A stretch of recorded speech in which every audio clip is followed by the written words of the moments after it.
Good afternoon, everyone. Welcome to Black Logic.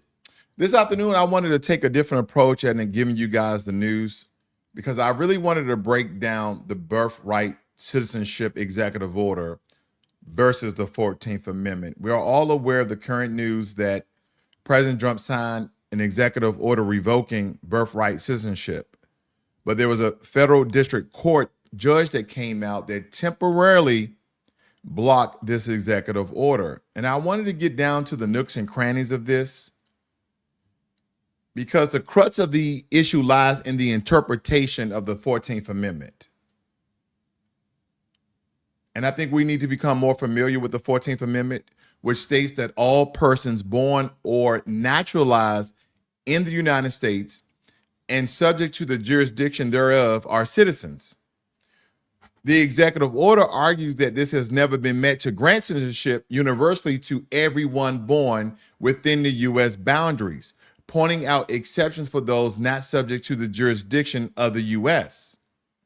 Now, historically, the Supreme Court has upheld the broad application of birthright citizenship because the landmark case of United States versus Wong Kim Ark in 1898 confirmed that children of foreign nationals born on U.S. soil are American citizens. Now, this particular ruling underscores that the phrase subject to the jurisdiction thereof.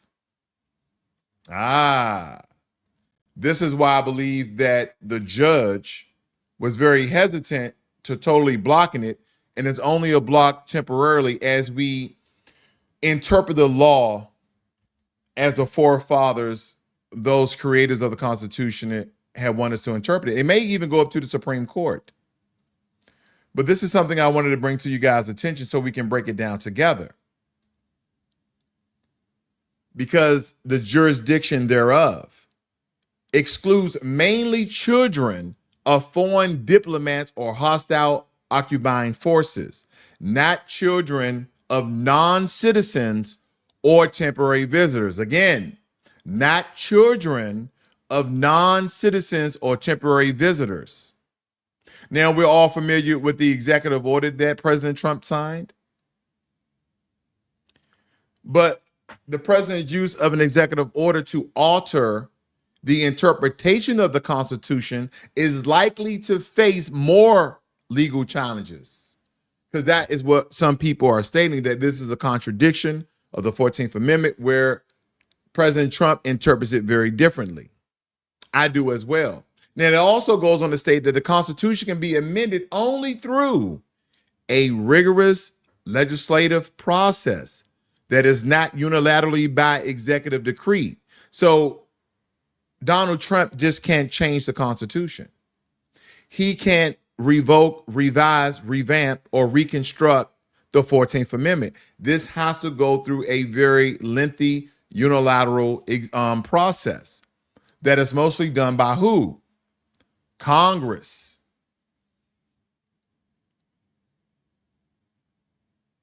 Because we can't have any executive orders where presidents are signing that is contradicting of the establishment and constitutional laws that we have in America. So that is why this particular birthright citizenship executive order is really on, really shaky ground, shaky legal ground. Because again, the executive order interpretation hinges on this phrase. It suggests that children born to unauthorized immigrants or to parents here on temporary visas aren't automatically subject to the U.S. jurisdiction. Again, words have meaning. We have to understand the etymology and the root of these words. Within is jurisdiction. Again, this is going to be challenged very heavily. So we're looking at it very briefly here. I won't be before you long. We'll be here very briefly. But it's subject to the U.S. jurisdiction. And this is a very contentious interpretation and a potential gray area that could be explored further, again, in court. And this is going to be really left up to the Supreme Court. I think Donald Trump believe, as well as a lot of Americans believe, that he can essentially put this in place as this is making its way to the Supreme Court. And then, of course, that will have to be a landmark case, because out of that landmark case, the 14th Amendment will have to be updated.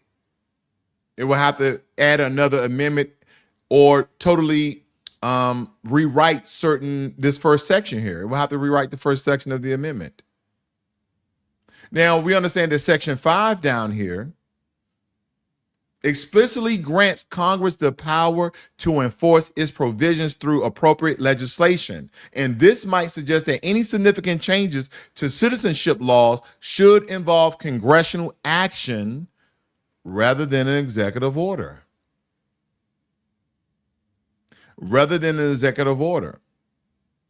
And we've already seen very immediate and numerous challenges, most notably out of Washington State with that federal district court. And we've already seen how this move has stirred substantial debate and likely polarized opinions, both right and left, Democrat and Republican. And it has definitely have energized a lot of conservative bases that favor strict immigration controls. And some Democrats as well, believe it or not. And I know what some people are going to say. People who are very, very liberal-minded, people who are very heartfelt, I understand. On a human level, the policy could have profound implications for families and their children that's born in the U.S. Because under this new criteria, it could lead to non-citizenship status for children who, under current interpretation, would automatically be citizens. And this could affect their access to education, healthcare, and other citizenship rights. But I know what a lot of people are going to say. They're going to say, well, they shouldn't have been in America in the first place. Because again, when you have an influx of people that America is not tracking, that we're not accounting for, because again, I would like to believe there's a mind map of sorts of everything is interconnected. Well, we have 10,000 people coming into America legally. Where are these people going initially?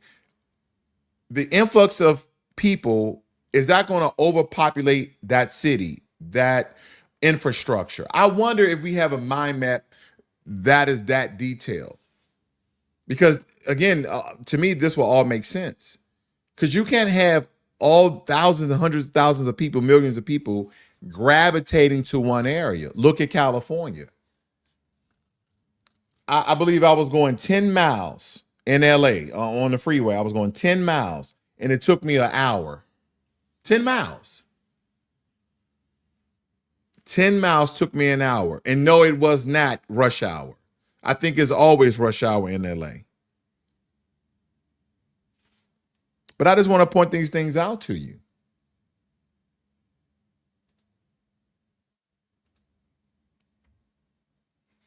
But I understand that this executive order could also impact how other nations view the U.S.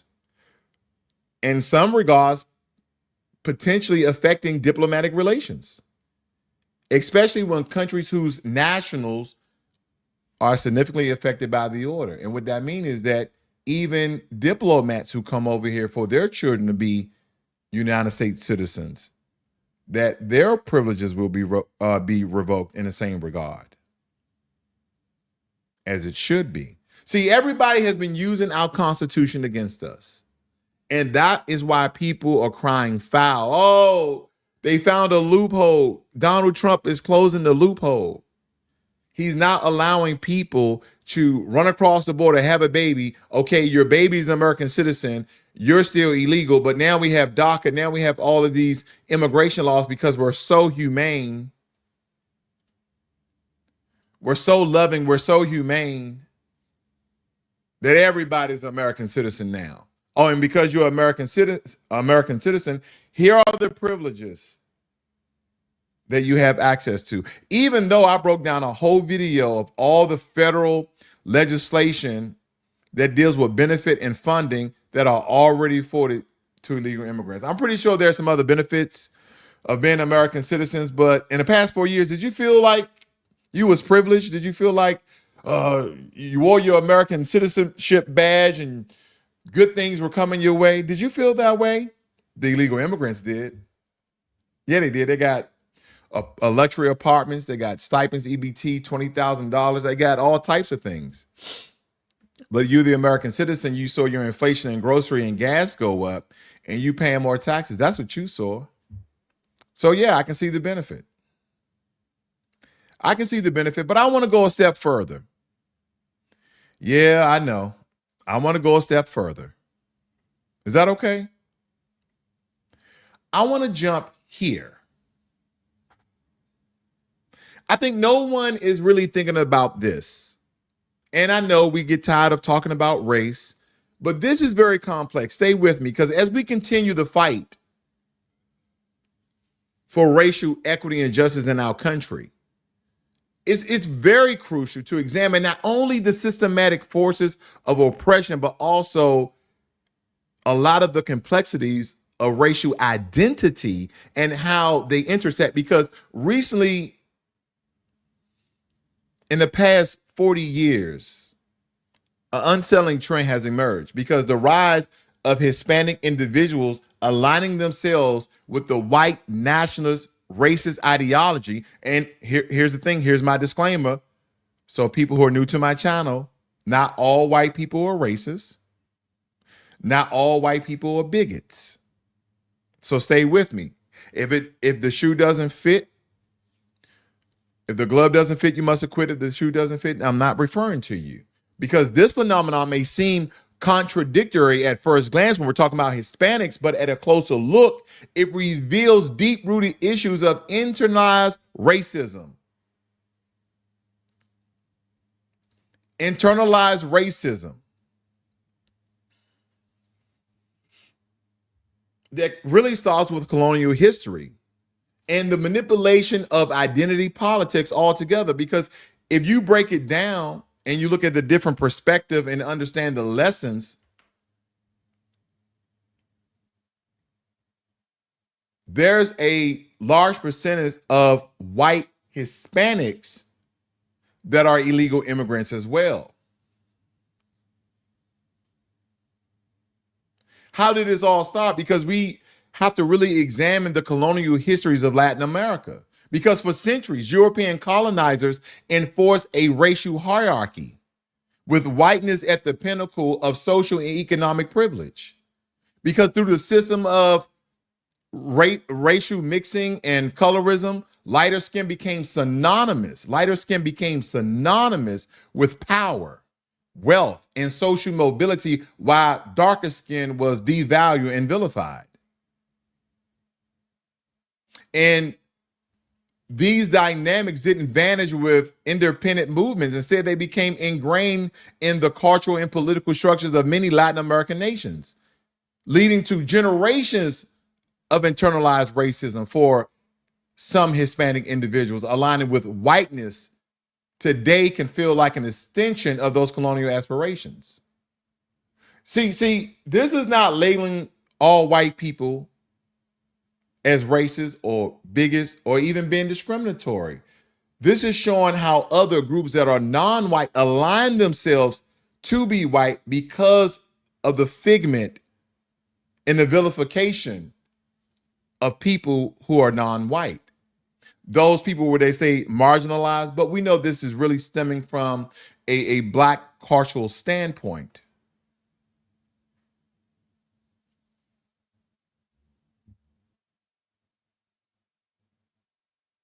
And by doing so, they do this to distance themselves from marginalized groups. And again, the concentration here is Black folk. Because they rather be in the close proximity of power. And this trend really reflects how deeply racial oppression conditions that people seek to validation within systems designed to exclude them. Some Hispanics may reject their own ethnic and racial heritage in favor of identifying with white nationalist movements, driven by a desire for social acceptance, and privilege. Yeah, there are a lot of Hispanics that look like Nick Fuentes, where they look like your everyday white guy, but they're not. But because of their European look, they align themselves with the ideology of certain demographics within white society.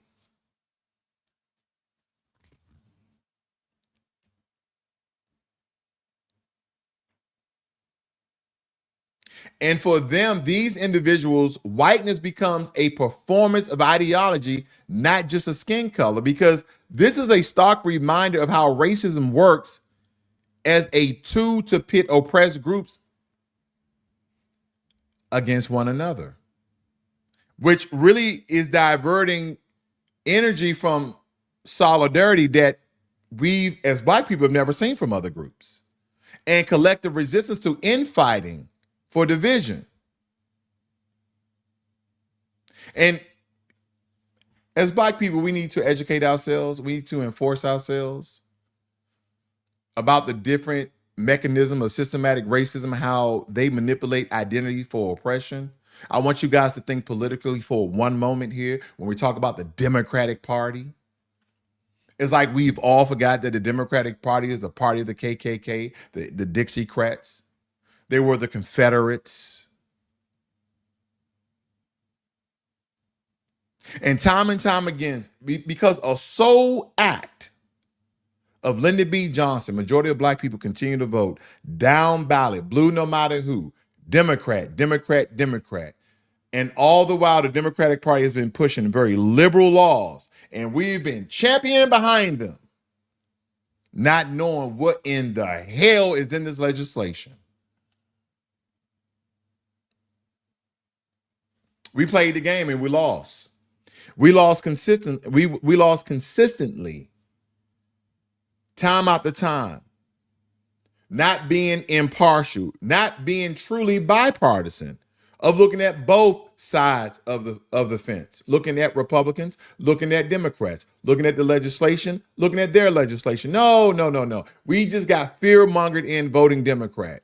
If you don't vote for me, you're not Black. You remember what Joe Biden said. He also stated that my children are not going with those jungle people. I'm paraphrasing, but we all know what he said. The worst thing I ever heard, and I'm not taking up for Donald Trump, but I'm making a difference here. Right? We got the 1994 crime bill. We got racial remarks by Joe Biden, even to current day, even when we're not going to judge him for the past 20, 30 years, because he's been in politics for 53 years.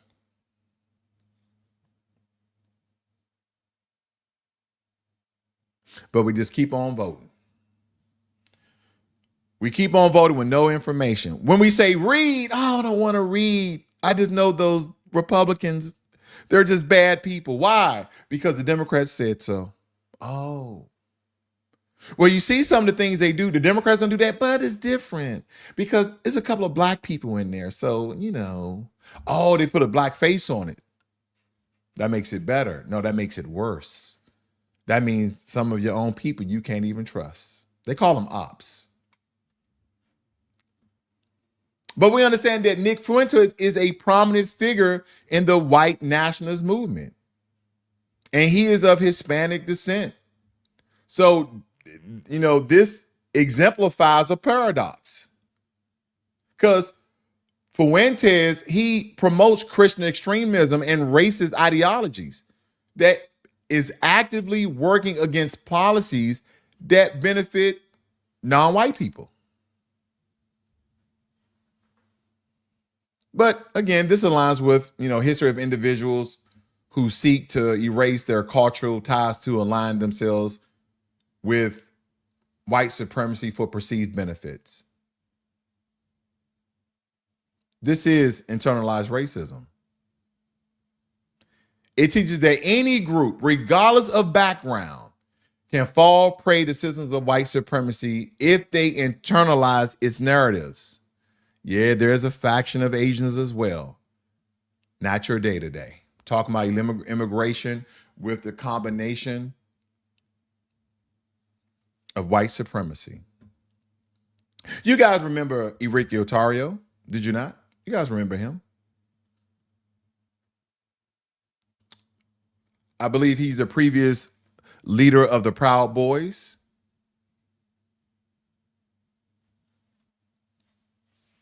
At first glance, the idea of Latinos participating in white supremacy groups seems very paradoxical, given that these groups often espouse ideologies that devalue non-white entities.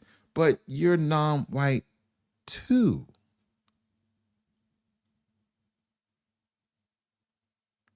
But there was an FBI agent, I know, take it with a grain of salt. His name was Mike German. And he infiltrated white supremacist groups early in the 1990s. And he goes on to explain how like white supremacist ideologies can be more adaptable than they appear. Because these groups may accept individuals with European heritage, including those with Spanish surnames, into their ranks, viewing them as allies in their broader agenda. Why? Because aligning with white supremacist groups can be seen as an attempt to associate with perceived power structures. In societies where whiteness is equated with authority and privilege, some individuals, like certain groups, may seek inclusion in these groups to gain a sense of belonging or protection from discrimination. Yeah, I'm part of the Proud Boys. Yeah. We're a nationalist group. Oh, okay. You good.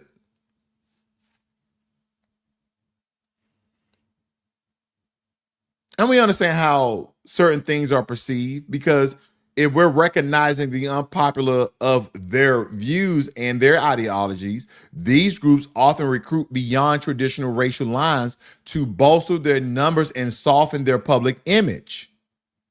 By including who? Non-white members. They attempt to present themselves as more inclusive and deflect accusations of racism. See, I think people are not privy to, not only is this a paradox, but this is very, very complex, because on the surface, you're like, well, how can this be a white nationalist group? How can this be a white supremacy group? How can they do this and they have different ideologies? No, they find people who are non-white with the same ideology that whoever they associate themselves with, everybody else is inferior. What do you have when you have an influx of illegal immigration? And I'm not just talking about from Central America. I'm talking about from Haiti. Oh, yeah, they got dark skin in Haiti, like mine, even darker than mine. Yeah. The Caribbean, Africa, Asia, India, China, Japan. I've been in all of these countries. Now, sometimes understanding the culture in some of these countries and talking to a lot of my Katusas when I was in Korea, it wasn't a secret how discriminatory in Korea. And I'm not speaking about all Koreans, but I'm just giving you the truth. I did 4 years in Korea. Have I ever experienced racism or discrimination in Korea? Yes. And I have been friends with many Katusas. Katusas are Korean augmentees to United States Army. Katusa, that's the abbreviation for it. And these are Korean soldiers, okay, that are blended in the ranks of American soldiers as interpreters, as to learn some of our procedures, our tactics, so we can also translate with other platoons, because we don't speak Hangul, we don't speak the language. So we treat them as American soldiers. They do every single thing that we do. And I became very personal. I went over one of my Katusa's homes and had food with his family. Even the family told me about the culture of Korea when it comes to Black people. But I will say there is a difference of the sentiments that I felt of how they were speaking about Black Americans versus Africans. And I can just tell you, they don't like Africans. I'm not saying they like Black Americans any better, but they don't like Africans, especially in Korea. And again, this is from personal accounts. Okay, this is not widespread. This is from my own personal accounts. But let me finish. I'm just giving you some of my personal accounts. We have to understand the phenomenon that has been hiding beneath our nose for a very long time. And I think a lot of people are not really sold on this. They just think that is people are just congregating or just imagining or thinking up. These things are very much real. And we saw that when we had an influx of illegal immigrants in places like Chicago, Colorado, Baltimore. We've had an influx of illegal immigrants in those areas, and they have been turf warring.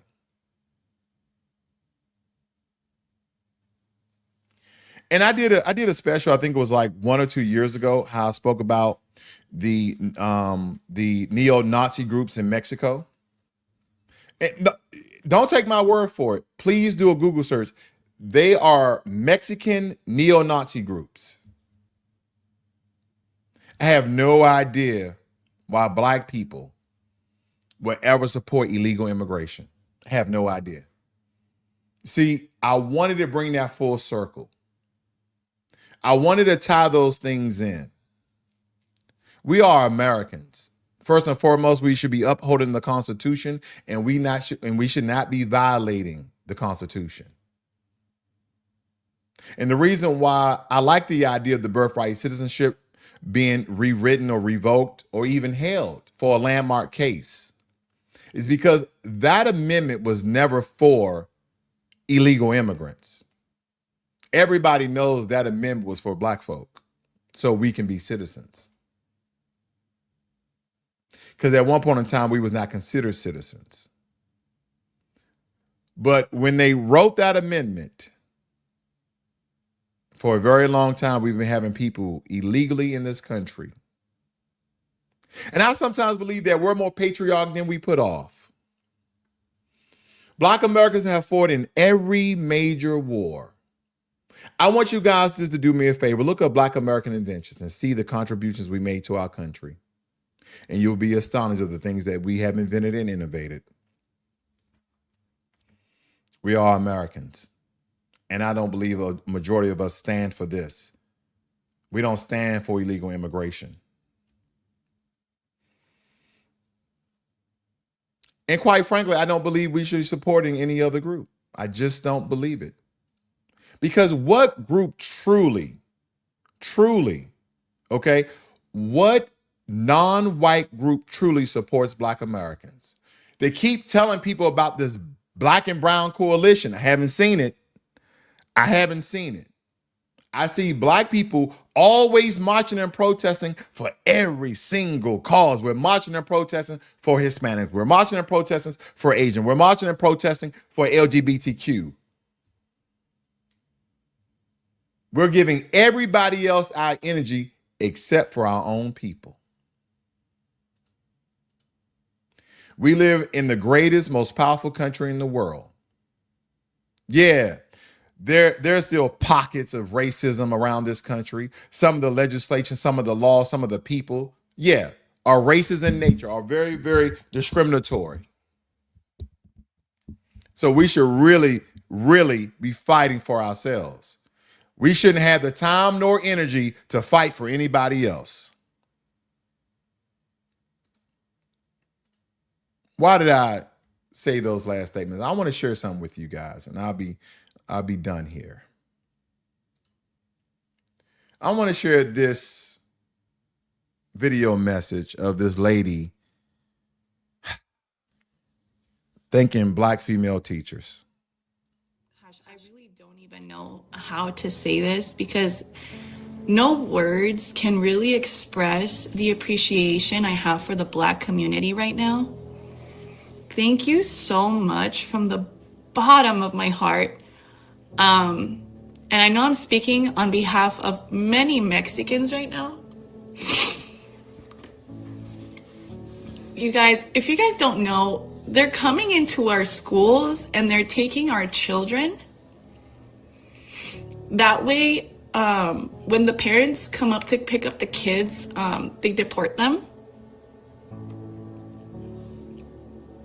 The Black community, guys,